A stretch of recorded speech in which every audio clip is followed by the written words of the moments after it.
the last couple of days, we've seen a sustained Russian offensive, mostly initially air power missiles targeting, it sounds like, Ukrainian military facilities, then followed up by ground invasions from at least 3 points along the border. One from Belarus. He actually seems to have sent, I think, 2 columns in from fairly close to each other in Belarus. They've taken the Chernobyl nuclear plant, which real Cold War heads will remember. I don't like to give to date myself, but if you're of there's also a TV show called Chernobyl, group, so that that's true. You're right. You're right. The consciousness, probably in the consciousness. That those 2 columns look like they're making a run on Kyiv, the capital, Ukrainian capital. There's a second column in the north that seems to have attempted to capture the city of Kharkiv, which is in eastern Ukraine. It's the second largest city in Ukraine. And the third third point of invasion seems to be moving north from Crimea. At this point, I mean, it's hard to know exactly where things stand. You get claims and counterclaims. The Russians aren't really saying very much of anything in terms of specific details.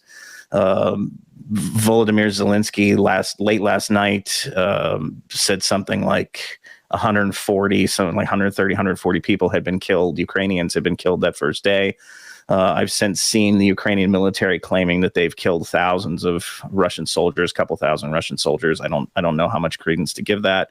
A lot of the analysis, and again, there's fog of war here, and it's early going, but a lot of the analysis I've seen suggests that the Russians haven't achieved what they probably hoped to achieve with their first day plus of invasion, that they've been blunted a little bit. That doesn't mean that the war is going well for the Ukrainians. The Russians, by all accounts, still have only put in maybe a third of the forces that they have access to. So, they have the ability to go bigger here. And probably you're looking at a fairly long slog. I don't know that the military to military component of this conflict is going to be particularly long, but there's everything here to believe that there will be an extended occupation and insurgency if indeed the Russians manage to get into Kyiv and overthrow the government and occupy the country, as it sounds like they're planning to do.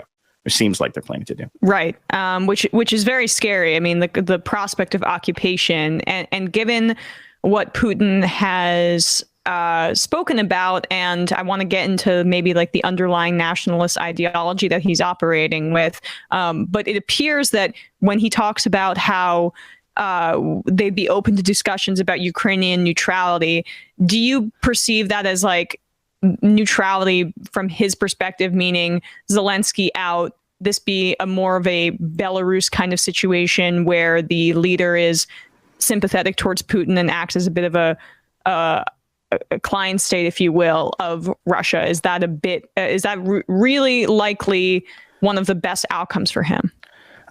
So prior to the invasion, one of the things that was bandied about a bit was the idea of Finlandization of Ukraine, which goes back to, sort of early Cold War days when the government of Finland accepted an agreement to stay neutral, not to join NATO, not to get involved in any Western military operations involving the Soviet Union, in return for a pledge that the Soviets would not repeat the Winter War of the 1930s and invade Finland again. When Putin says he would be willing to discuss a neutral Ukraine, he may be talking about something like that, which would be, I think, short of the Belarus scenario where there's just an out-and-out Russian puppet in Kyiv. But at this point, having, first of all, I think, been reminded that Putin says a lot of things that he doesn't actually mean. And secondly, now that he's put troops on the ground and feels like he's in control of the situation, I suspect when he says neutrality now, he's probably talking about something more like Belarus. With you, the worst case scenario looks more likely at this point than I'm not even sure exactly what the best case scenario would entail at this point, but I don't think sanctions are acute enough to affect Russian policy on the time frame that it would take to, say, spare Kyiv from an assault or an occupation even. I think we're probably looking at least sustained attack on major cities in eastern Ukraine. I don't want to speculate as to how quickly the Russians might be able to take them. There's a lot of variables that go into that. I do think they'll be able to take, if they make a concerted effort, if they decide that it's Kyiv or bust, they'll be able to take it. They should be able to take it. At which point you get into the occupation and insurgency stage.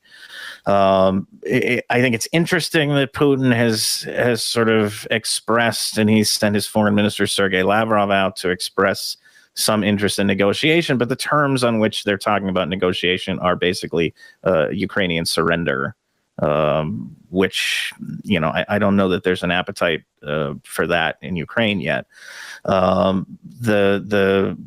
And the other talk of kind of which you mentioned earlier, kind of overthrowing the drug addicts and neo-Nazis, that was directed at the Ukrainian military, basically calling for a coup to overthrow Zelensky's government. And suggesting that the Russians would, be willing to talk. Then that seems to me the kind of thing that you say when, it sort of lends credence to the idea that they didn't get everything they wanted. Like the first day didn't quite go the way they were hoping it would. It wasn't as quick as they were hoping it would go. So I think you're settling in for a bit of a slog here, and that's sort of on the worst case scenario side of things. So I guess I would say I'm pessimistic of any quick resolution at this point. Well, that's terrifying stuff, but I really appreciate all of your analysis, and everybody should check out the American Prestige podcast for more coverage of this topic. Derek Davison, thank you so much for taking the time to speak with us today. Thanks, Emma.